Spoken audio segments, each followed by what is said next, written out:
Halo semuanya, selamat datang di channel yang tidak layak untuk dihina ini. Sebelum kita mulai, atur posisi santainya, seruput kopinya, dan mari kita berkhayal. Lin Tian meminta Zheng Chuer untuk memeluknya dari belakang. Dengan mendengarkan perintah Lin Tian, dan dengan tenang Zheng Chuer memeluk leher Lin Tian. Lin Tian merasakan sesuatu yang lembut dan kenyal menempel di punggungnya, dan itu membuat dia merasa penasaran. Tapi perasaan itu dengan cepat menghilang, dan dia pun mulai memanjat ke atas tebing tersebut secara perlahan. Setelah beberapa jam, Lin Tian bahkan belum bisa mencapai setengah dari tebing tersebut. Bahkan bisa dibilang, dia masih belum jauh dari bawah tebing itu. "Hufha, benar-benar tinggi sekali," keluh Lin Tian sambil melihat ke atas tebing tersebut. Dia hanya terus mendaki dengan menggendong Zheng Chuer, dan dia tahu tidak akan bisa meminta Zheng Chuer masuk ke dalam kantong binatangnya. Karena itu akan membuat Zheng Chuer menjadi drop lagi, dan membuat semua orang di dalam kantong binatang menjadi merasa bersalah. Lin Tian terus mendaki, dan 5 hari telah berlalu sejak dia mendaki dari bawah tebing tersebut. Tidak jauh dari pendakian, Lin Tian melihat ada sebuah goa yang tak jauh di atas dirinya itu. Dia dengan cepat mendaki, dan akhirnya sampai di goa tersebut. "Kita istirahat di sini saja dulu, dan sekarang turunlah," ucap Lin Tian kepada Zheng Chuer. Zheng Chuer mendengarkan perintah Lin Tian, tapi setelah dia turun, dia langsung dengan cepat memegangi tangan kanan Lin Tian lagi. Lin Tian merasa tak berdaya dengan hal tersebut. Lalu dia berpikir, mungkin Zheng Chuer telah kembali ke sifatnya yang dulu, tapi nyatanya itu sama sekali tidak berubah. Lin Tian hanya dapat meyakinkan Zheng Chuer, kalau dia tidak akan meninggalkan dirinya di sini.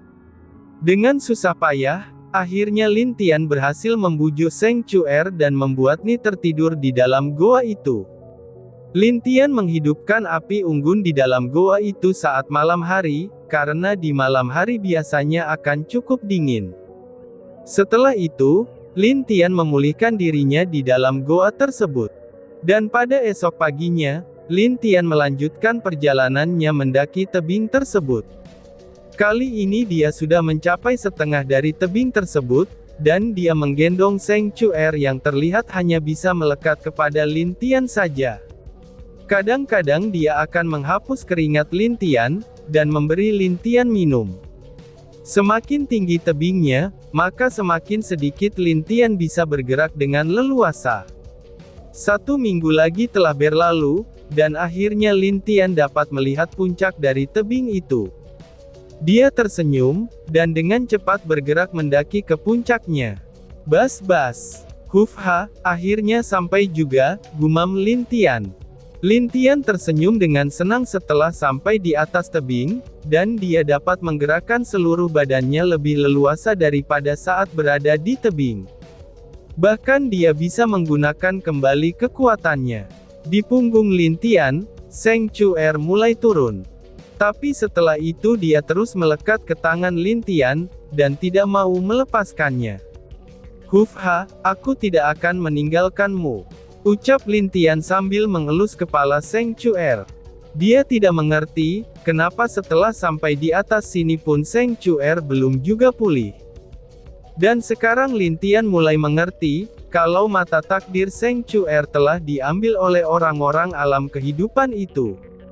Jika tidak, Zheng Chuer pasti bisa melihat kembali setelah merasakan energi di sekitarnya. Lin Tian tidak punya pilihan lain selain terus mencoba mencari pintu ke alam ketujuh, dan di sepanjang jalan dia hanya dengan santai melewati hutan-hutan yang ada di sana.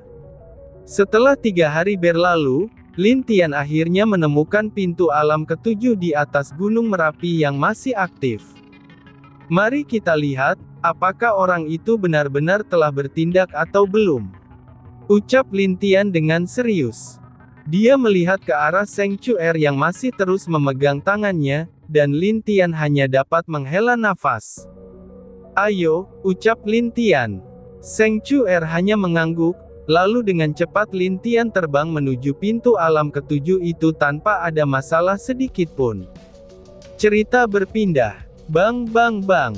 Permaisuri, apa yang harus kita lakukan? Tanya seorang pria yang ada di depan wanita cantik berpakaian hitam. Mari kita mundur dulu, dan coba cari orang-orang dari alam es, alam elemen, dan alam kehidupan, ucap wanita cantik itu dengan serius. Mereka sudah membunuh banyak orang-orang misterius, tapi menurut wanita itu, kemungkinannya masih banyak orang-orang misterius yang masih bersembunyi di dalam kegelapan. Dan ada kemungkinan juga, mereka juga akan menyerang orang-orang dari alam lainnya. Jadi pilihan terbaiknya adalah untuk bergabung dengan 3 alam lain, untuk melawan orang-orang ini daripada terpisah seperti sekarang. Baiklah, kami akan menuruti semua perintah permaisuri, ucap pria di depan itu. Wanita itu tentu saja adalah Lan Jingyi, yang saat ini telah berada di alam ketujuh untuk waktu yang lama. Dia mencoba mencari Lin Tian yang sedang menyamar menjadi Tian Lin dari alam kehidupan. Tapi dia juga tidak menyangka, kalau alam ketujuh ini sungguh luas dari alam lainnya. Dan masing-masing dari tempat tersembunyi ini, itu juga menyembunyikan warisan yang bagus. Sekarang beberapa orang dari alam kehancuran di sana sudah mendapatkan beberapa warisan yang bagus, dan mereka yang mendapatkan itu berkesempatan untuk menjadi dewa penguasa. Hal ini tentu saja adalah hal baik bagi alam kehancuran, jadi Lan Jingyi terus mencoba mencari warisan, dan meminta orang-orang yang mengikutinya untuk mendapatkan warisan tersebut. Hal yang tidak dia bisa sekarang adalah menemukan Lin Tian, yang ternyata dia tidak berhasil menemukannya selama ini di alam ketujuh. "Di mana kamu?" ucap Lan Jingyi dengan wajah sedih. "Wush! Bang, aura es yang luar biasa," ucap salah satu wanita muda yang bersama Lan Jingyi. Lan Jingyi merasakan dengan serius aura dingin itu, dan dia segera membawa pasukannya ke arah di mana pertarungan itu terjadi. "Hahaha, alam es kah? Kalian memang kuat, tapi apakah kalian pikir bisa kabur dari formasi kami?"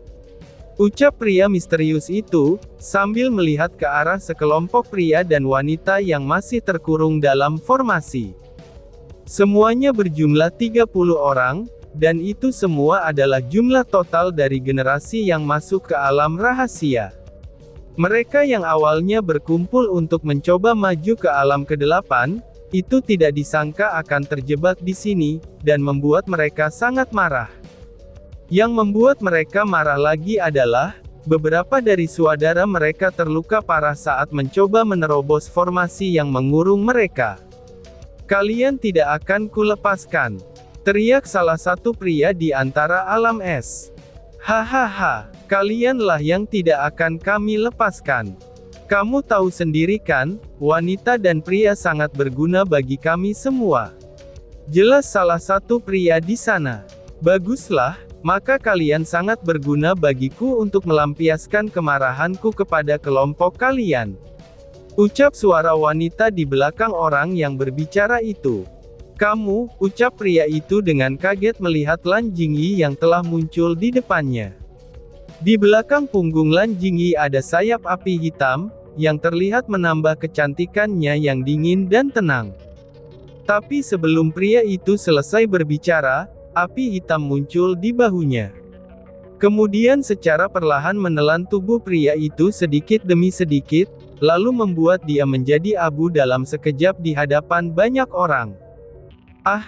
teriakan kesakitan segera terdengar, di saat pria itu akan mati dan menusuk ke dalam hati orang-orang misterius itu. Perlahan-lahan api hitam padam dan menghilang, dengan tubuh orang yang telah menjadi abu tersebut.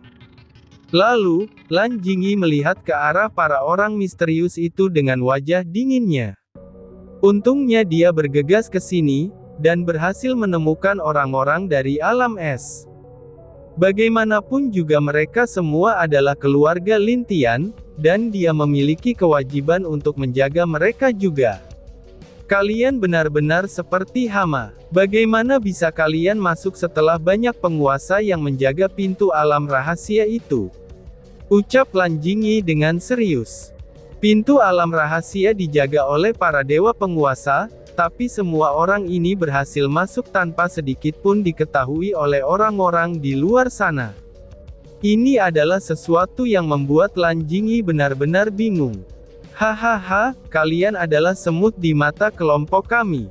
Tidak akan ada dari kalian yang tahu, kalau kami berbunyi di antara kalian, ucap salah satu dari orang-orang itu dengan bangga.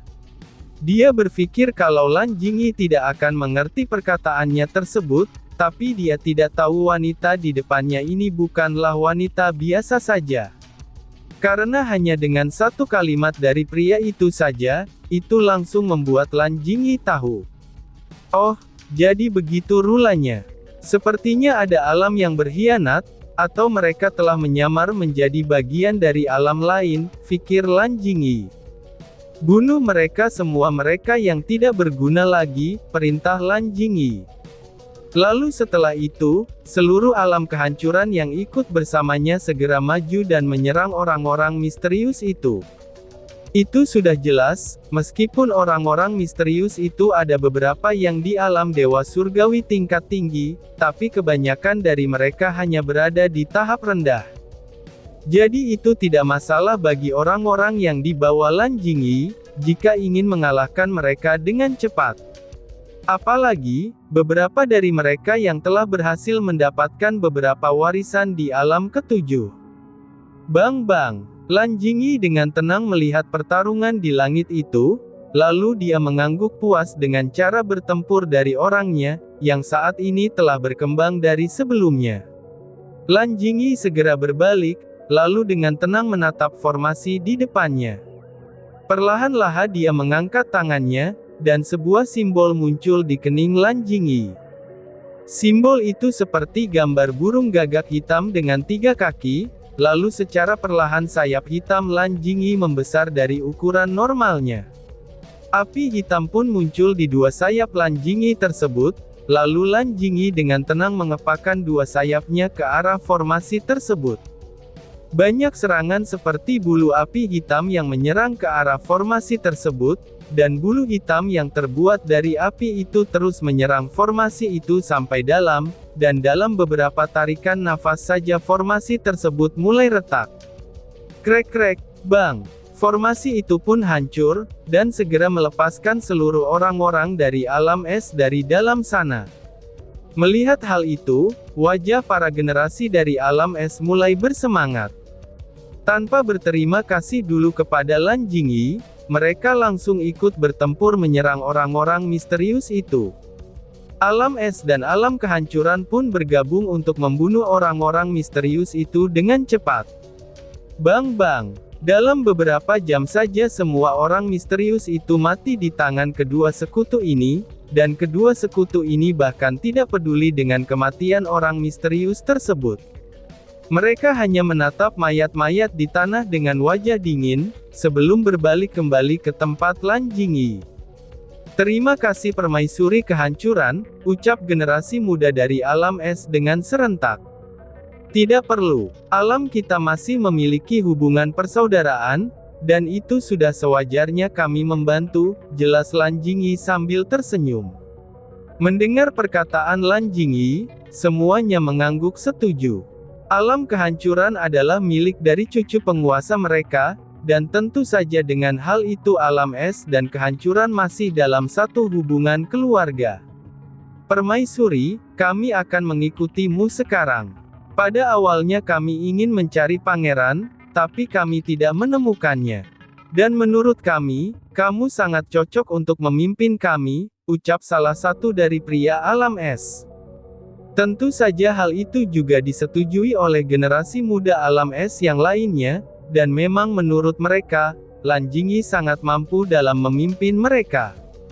Itu dapat terlihat dengan jelas dari betapa terorganisirnya, orang-orang dari alam kehancuran itu sendiri. Baiklah, kita akan bergabung bersama. Kalau kita bisa, mari mencoba menembus tingkat ke-8 bersama-sama, jelas Lan Jingyi. Semua orang di sana mengangguk setuju, dan mereka memang berharap bisa naik ke tingkat ke-8 yang lebih bermanfaat bagi mereka jika masuk ke sana. Tapi permaisuri, menurut apa yang diceritakan oleh leluhur, alam ke-8 tidak mudah untuk dimasuki. Itu dikarenakan akan ada ujian untuk kenaikan alam tersebut, jelas salah satu dari pria alam es. Mendengar itu, Lan Jingyi terdiam sejenak, lalu dia meminta pria itu menjelaskan dengan jelas, kenapa untuk naik ke tingkat ke-8 harus ada ujiannya. Pria itu pun segera menceritakan apa yang dia tahu. Setelah mendengar hal itu, Lan Jingyi mengerutkan keningnya. Jadi untuk naik ke alam ke-8, itu bukan lagi sebuah pintu, tapi jalan menuju naik ke alam ke-8 adalah istana. Di istana itu banyak warisan dari dewa penguasa yang ditinggalkan di sana, serta ada juga senjata atau pil yang dapat membuat semua orang mencapai alam dewa penguasa sekali jalan. Dan semua itu adalah hadiah jika mereka berhasil lolos dari setiap ujian di dalam istana tersebut. Tapi semua itu hanya cerita dari leluhur, atau orang-orang yang pernah masuk ke alam rahasia ini. Sepertinya alam rahasia ini menyimpan banyak rahasia juga, pikir Lan Jingyi. Baiklah, itu tidak masalah. Jika kalian beruntung, maka cobalah untuk masuk. Tapi jika itu berbahaya, hancurkan segera token kalian. Ingatlah, nyawa kalian lebih berharga dari warisan atau hadiah di istana itu. Jelas Lan Jingyi dengan serius kepada semua orang yang mengikutinya. Kami mengerti permaisuri, jawab mereka serentak dengan hormat kepada Lan Jingyi. Lan Jingyi mengangguk, lalu dia menutup matanya untuk sementara waktu, dan kemudian membuka matanya sambil menghela nafas.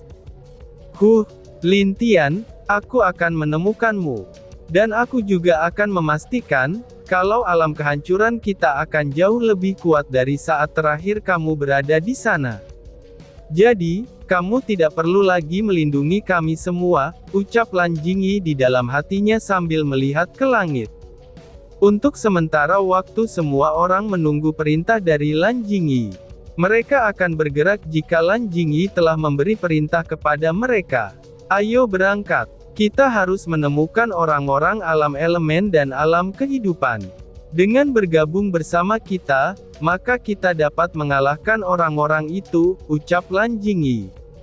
Dan tiba-tiba saja bersambung. Sekian dan terima kasih banyak. Bye-bye.